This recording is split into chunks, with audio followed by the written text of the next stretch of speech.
नमस्कार, आप देख रहे हैं एचएस बिहार। मैं हूं आदेशपुरी। बिहार में चुनाव की घोषणा हो चुकी है, आचार संहिता लग गया है और इसके साथ ही साथ बिहार में होने वाली प्रमुख परीक्षाएं जैसे कि बीपीएससी का 65वीं का मेंस, 31वीं न्यायिक सेवा, इन सभी के डेटों को आगे टाल दिया गया है। लेकिन सबसे बड़ा प्रश्न है, क्या ये आयोग जो हैं जितने भी परीक्षाएँ लेते हैं ये सरकार के इशारे पे काम करते हैं क्या, कि आखिर इन्होंने ताबड़तोड़ जो है परीक्षाओं के डेट घोषित करते चले गए और अक्टूबर में ही ज़्यादातर का समय जो है निर्धारित किया गया।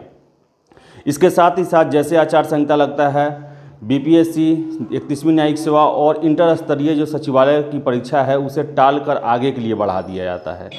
तो इन सभी मुद्दों पर हमारे साथ बात करने के लिए हैं गुरु रहमान, इनसे हम बात करेंगे। सर, आखिर आयोग क्या सरकार के तरफ से काम कर रही है क्या, कि उन्होंने पल्ला झाड़ लिया सरकार के फेवर में दिखा के कि हमने अक्टूबर में तो अनाउंस कर दिया, आचार संहिता के कारण एग्जाम के डेट टल रहे हैं? देखिए, मैं सबसे पहले आदेश आपको और आपके एचएस बिहार चैनल को बहुत बहुत धन्यवाद दूंगा कि आपने हमेशा छात्रों के मुद्दा को उठाया है।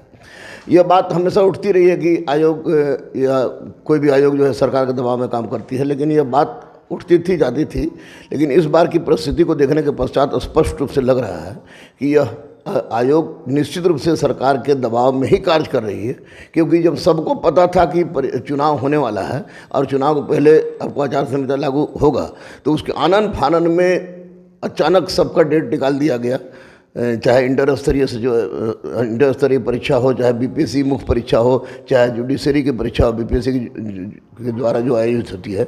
लेकिन फिर अचानक डेट निकाल कर लड़के जैसे ही शांत हुए, पढ़ने में मशगूल हो गए, उसी तरह अचानक फिर से इसकी डेट को बढ़ा दिया गया।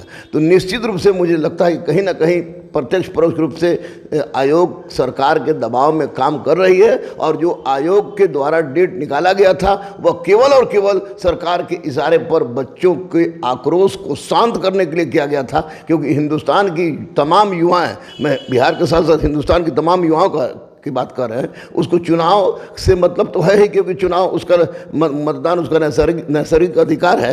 लेकिन सबसे महत्वपूर्ण बात यह है कि उसको नौकरी भी चाहिए, और नौकरी के लिए बच्चे पूरी तरह से परेशान थे। तो ऐसी परिस्थिति में आयोग के द्वारा जो डेट निकाला गया, मुझे लगता है कि सरकार के कहने पर ही डेट निकाला गया और सरकार के कहने पर ही इसका डेट स्थगित किया गया। इसके लिए किसी तरह से आप इसको अस्वीकार नहीं कर सकते हैं कि इसमें सरकार का कोई दबाव ना रहा हो या आयोग सरकार के आगे झुकती ना हो।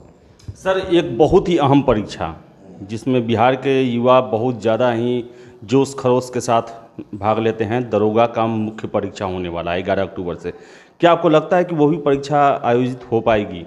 देखिए, जिस तरह की गतिविधि चल रही है और जिस तरह से आयोग का निर्णय हो रहा है, मैं तो स्पष्ट रूप से कहूँगा कि सरकार के कहने पर ही हो रहा है ये। तो मेरे दृष्टिकोण से, मैं एक शिक्षक हूँ और स्वाभाविक है कि अभी किसी को ये नहीं सोचना चाहिए कि अगर दरोगा के बारे में डेट बढ़ता है तो कोचिंग संचालकों को किस तरह का फ़ायदा होगा। किस तरह को फ़ायदा होने वाला नहीं है, क्योंकि अभी लॉकडाउन की परिस्थिति है, सारे कोचिंग संस्थान बंद है।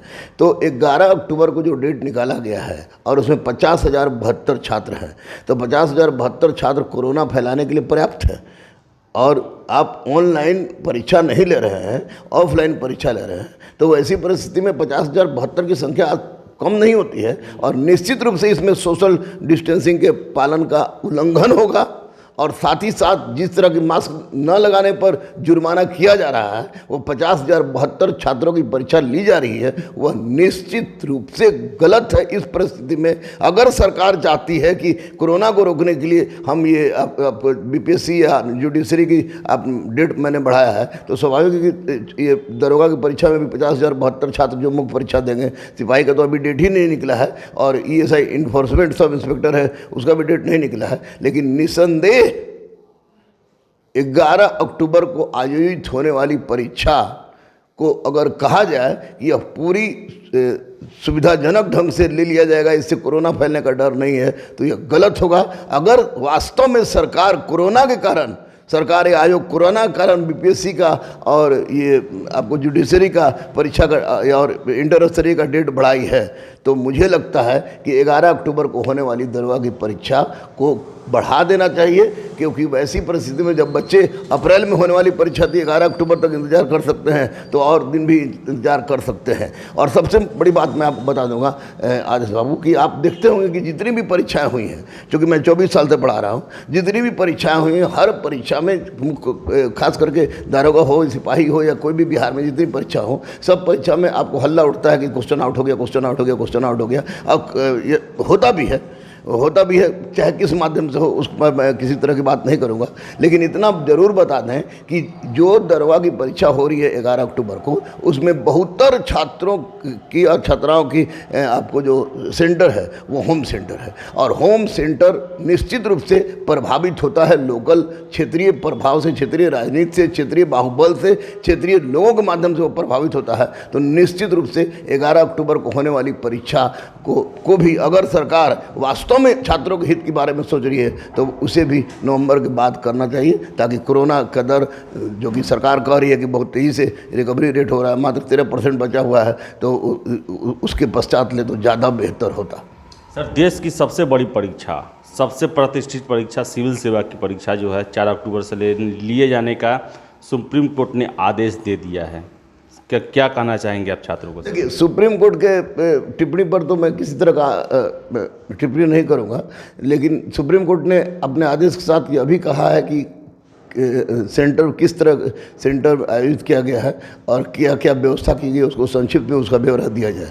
तो मुझे लगता था कि यूपीएससी की प्रारंभिक परीक्षा नहीं होनी चाहिए, क्योंकि प्रारंभिक परीक्षा में बहुत लाखों लाख की संख्या में लोग शामिल होते हैं, और अगर लोगों का एक साथ जुटने से, एक साथ बैठने से, सोशल डिस्टेंसिंग का पालन न करने से कोरोना फैलता है, तो प्रारंभिक परीक्षा का डेट टलना चाहिए। और माननीय सुप्रीम कोर्ट अब क्या सोचती है हम नहीं कह सकते हैं, लेकिन ये इसका प्रारंभिक परीक्षा का डेट टलना चाहिए था।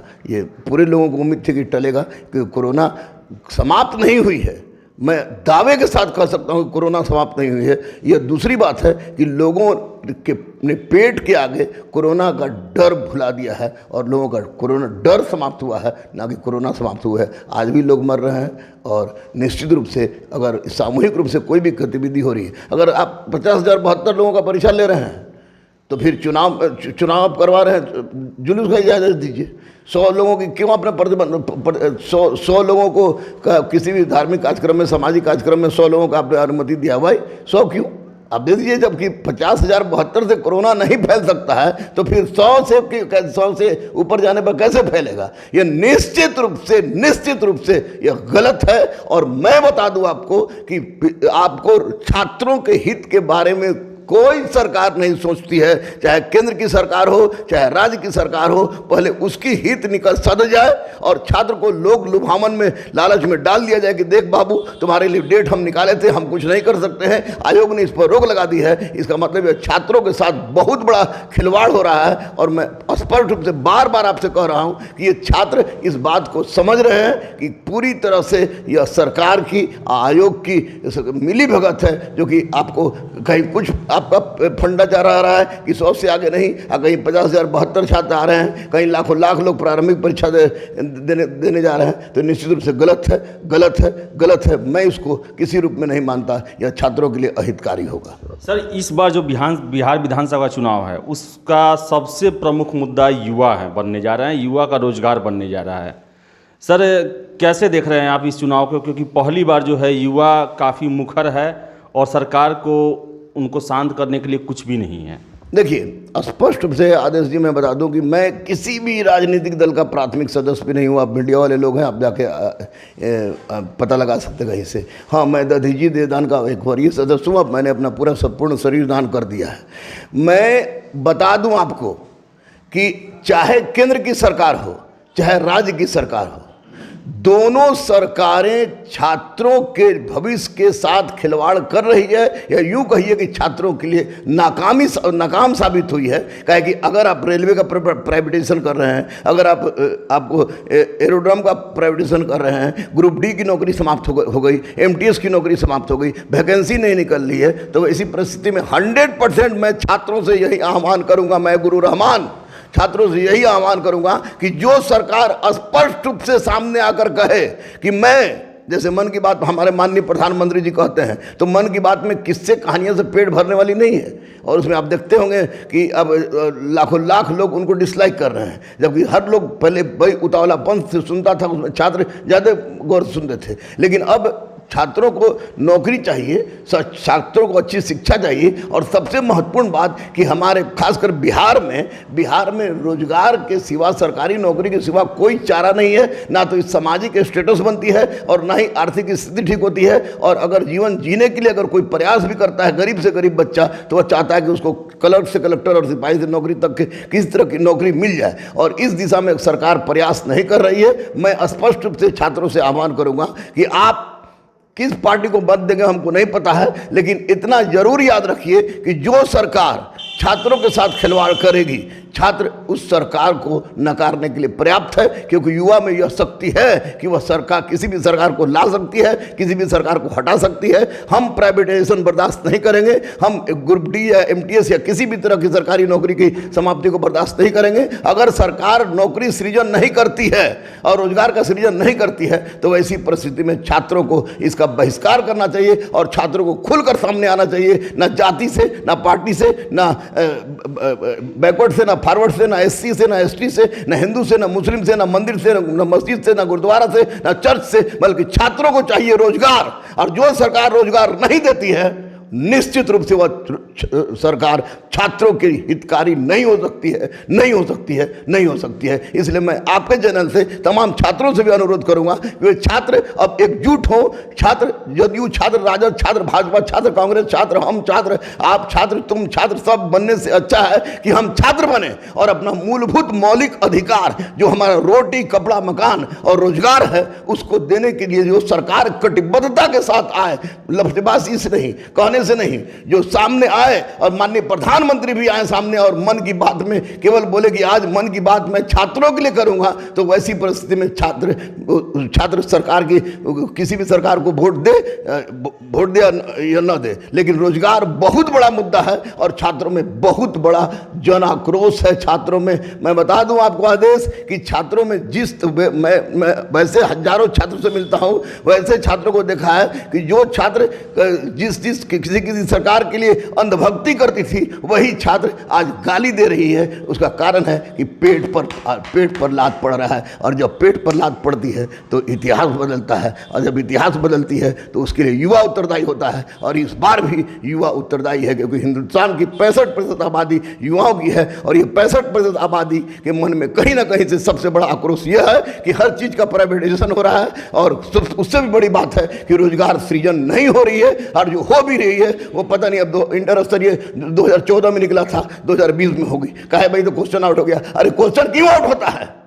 क्वेश्चन आउट करने के लिए उत्तरदायी कौन है? सिस्टम। सरकार चाह जाए तो पक्षी पर नहीं मार सकती है, लेकिन ये क्वेश्चन आउट हो जा रहा है। दरोगा का परीक्षा होता है तो क्वेश्चन आउट हो जा रहा है, सचिवालय से का परीक्षा होता है तो क्वेश्चन आउट हो जा रहा है।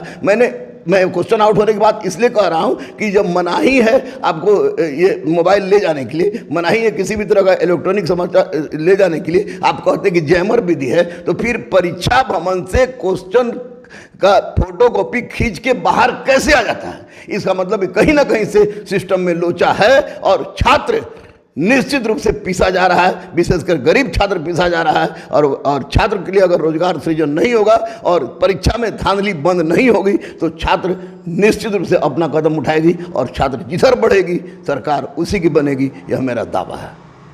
तो छात्र जिधर बढ़ेगी सरकार उधर ही बढ़ेगी। और इस बार जो है छात्रों में काफ़ी जन आक्रोश में है, क्योंकि उन्हें सबसे बड़ा उनका जो मुद्दा है रोज़गार, उसके स्तर पर सरकार जो है फेल रही है। हालांकि जो लगातार जो है छात्रों को अपने पाले में करने के लिए, चाहे वो तेजस्वी यादव हो, नीतीश कुमार हो, ये प्रयास कर रहे हैं। इसके साथ ही साथ जो भी आयोग हैं उन्होंने परीक्षा की तिथि तो घोषित कर दी, लेकिन आचार संहिता लगते उनका डेट भी बढ़ाने की घोषणा कर दिए हैं।